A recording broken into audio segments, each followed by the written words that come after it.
Fruits وغیرہ رکھ دیے اور ہر ایک کو چھری دے دی تاکہ کاٹ کاٹ کر کے فروٹ کھائیں. این اسی وقت سیدنا یوسف کو حکم ہوا کہ ان کے بیچ سے آپ کو چپ چاپ نکل جانا ہے. 12ویں پارے میں یہ واقعہ موجود ہے سورہ یوسف میں. سیدنا یوسف جیسے ہی وہاں سے نکلے تو خواتین مصر نے حسن یوسفی کی ایک جھلک کو دیکھا. ایک نظر جب حسن یوسف کو دیکھا، ایک نظر، قرآن کہتا ہے مدہوش ہو گئی اور پھل کاٹنے کے بجائے حسن یوسف کو دیکھنے میں اتنی مدہوش ہو گئی، ہوش ایسے کھو دیے کہ پھل کاٹنے کے بجائے اپنے ہاتھوں کو کاٹ دیا، پتہ ہی نہ چلا. یہ اپنی بات نہیں ہے، قرآن پاک میں فرمایا وَقَطَّعْنَا أَيْدِيَهُنَّ وَقُلْنَا حَاشَ لِلَّهِ مَا هَذَا بَشَرًا إِنْ هَذَا إِلَّا مَلَكٌ كَرِيمٌ.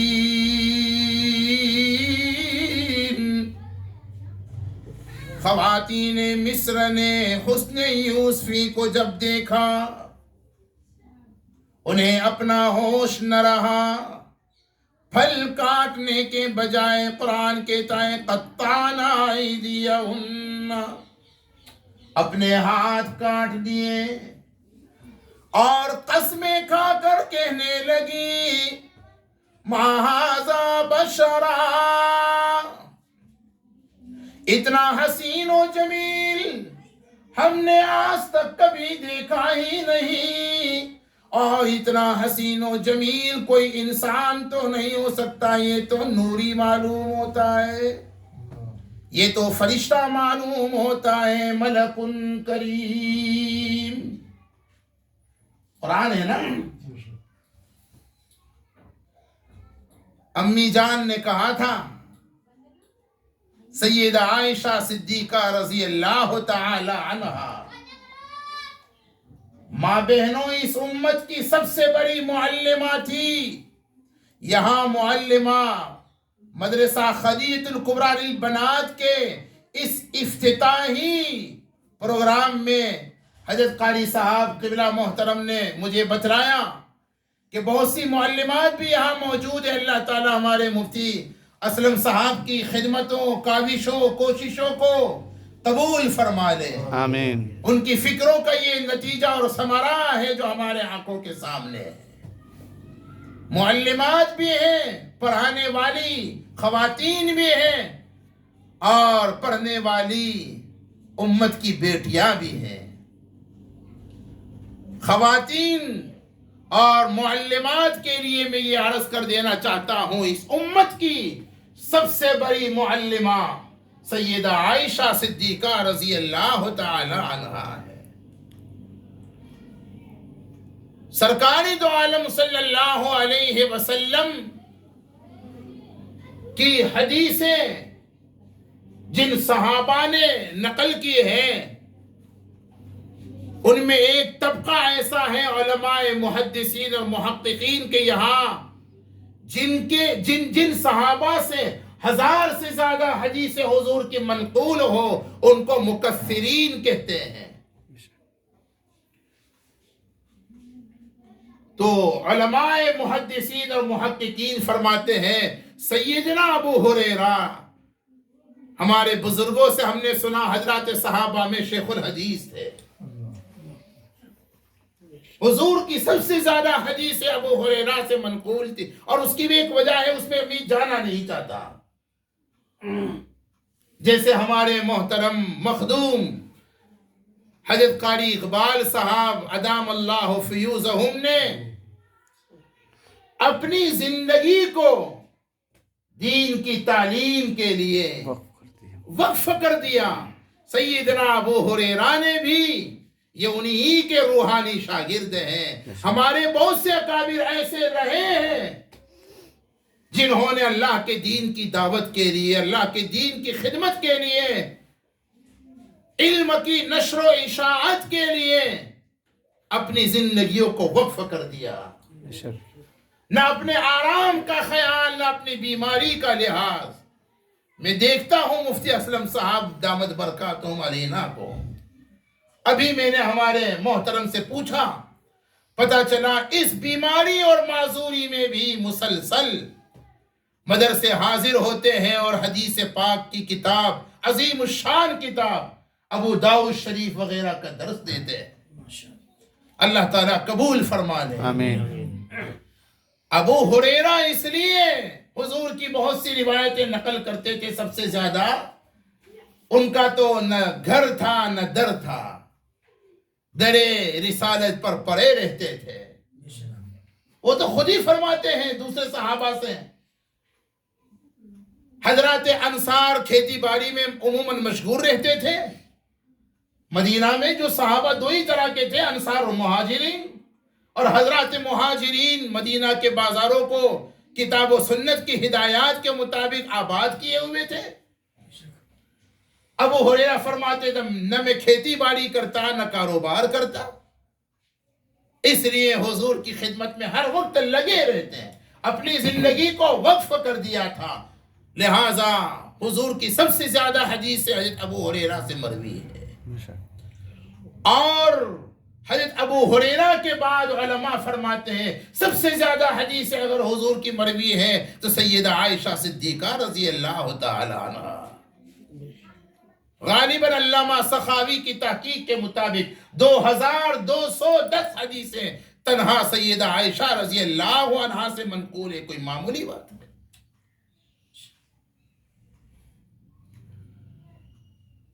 تو امی جان کی بات مجھے اصل میں یاد آ گئی تھی، وہ خواتین مصر کے متعلق کہتی تھی کہ حسن یوسف کو دیکھا جب مصر کی خواتین نے تو پھلوں کے بجائے ہاتھ تو کاٹ دیے پر ایمان کا حال آئی، لیکن جب حسن محمدی کو دیکھا صلی اللہ علیہ وسلم۔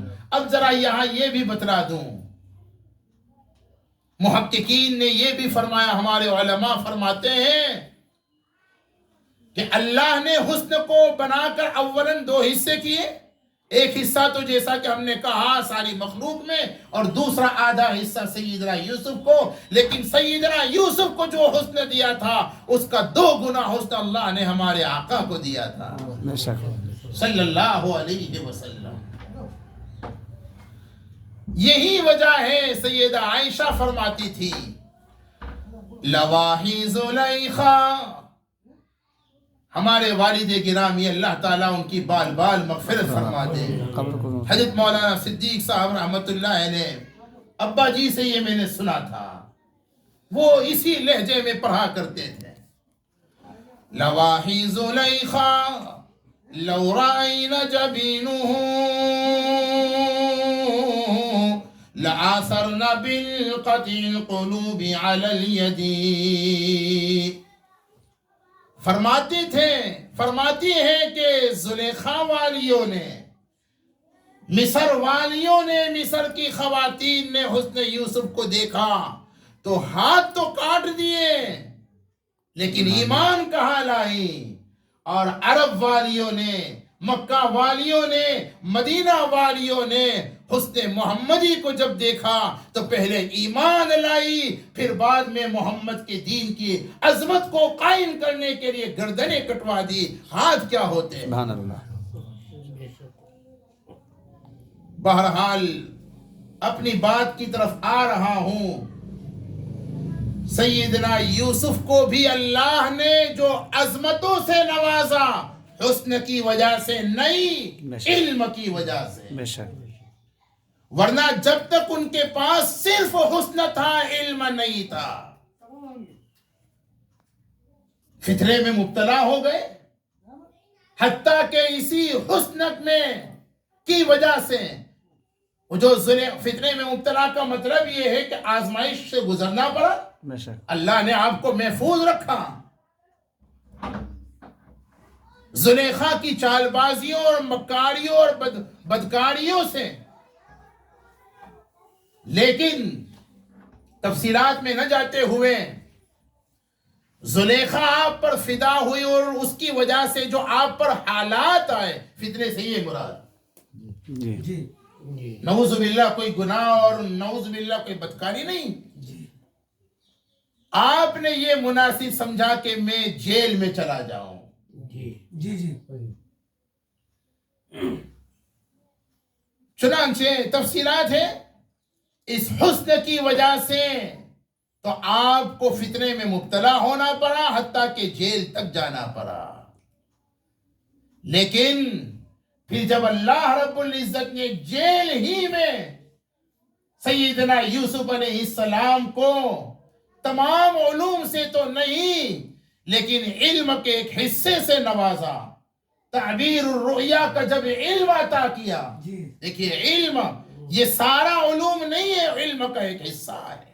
بعد میں اللہ نے نبی ہونے کے حصے سے اور بھی علوم سے نوازا. لیکن کہنا یہ چاہتا ہوں حضرت یوسف کو جو عزتیں اور عظمتیں ملی حسن و جمال کی وجہ سے نہیں، علم و کمال کی وجہ سے. علم اللہ نے جب جیل میں ان کو خوابوں کی تعبیر کا علم دیا، یہ ساری تفصیلات 12ویں پارے میں موجود. اور وہ جو 2 قیدیوں نے خواب دیکھے تھے اور تعبیر پوچھی تھی، اور آپ نے جب تعبیر دی اور پھر تفصیلات ہیں، ایک کو کہا تھا کہ تو قتل کیا جائے گا، اور دوسرے کو کہا تھا تو ساقی بنے گا، اور اسی سے کہا تھا کہ بھائی میرا تذکرہ ذرا بادشاہ کو یاد دلا دئیو بھائی، تو چھوٹ جائے گا.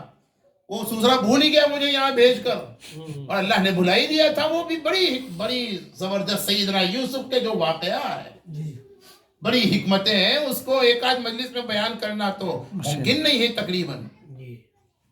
بہرحال پھر وہ بادشاہ نے جو خواب دیکھا تھا عجیب و غریب، 7 گائیں موٹی تازی اور 7 گائیں دبلی پتلی، اور دبلی پتلی گائیں کھا رہی ہیں موٹی تازی گائوں کو وغیرہ. اب یہ گھبرا گیا، اپنے معبرین کو، اپنے درباری تعبیر دینے والوں کو جمع کیا، کوئی دوسرا بدلا ہی نہیں سکا. تب جا کر کے اس خادم کو جو جیل سے چھوٹ کر کے آیا تھا، کئی مدت کے بعد یاد آیا کہ ارے جیل میں ایک اللہ کا بندہ ہے. تب یوسف علیہ السلام پھر یاد آیا، اس نے ذکر کیا، اور پھر یوسف علیہ السلام بلائے گئے، اور آپ نے اللہ نے جو تعبیر الرؤیا کے علم سے نوازا تھا اس کی بنیاد پر ایک تعبیر دی اور تدبیر بھی بتلائی وغیرہ وغیرہ. تو دیکھیے صرف حسن و جمال کی بنیاد پر تو آپ کو قصر شاہی سے جیل میں جانا پڑا، لیکن علم کی وجہ سے اللہ نے آپ کو جیل سے پھر دوبارہ قصر شاہی پر پہنچایا کہ نہیں؟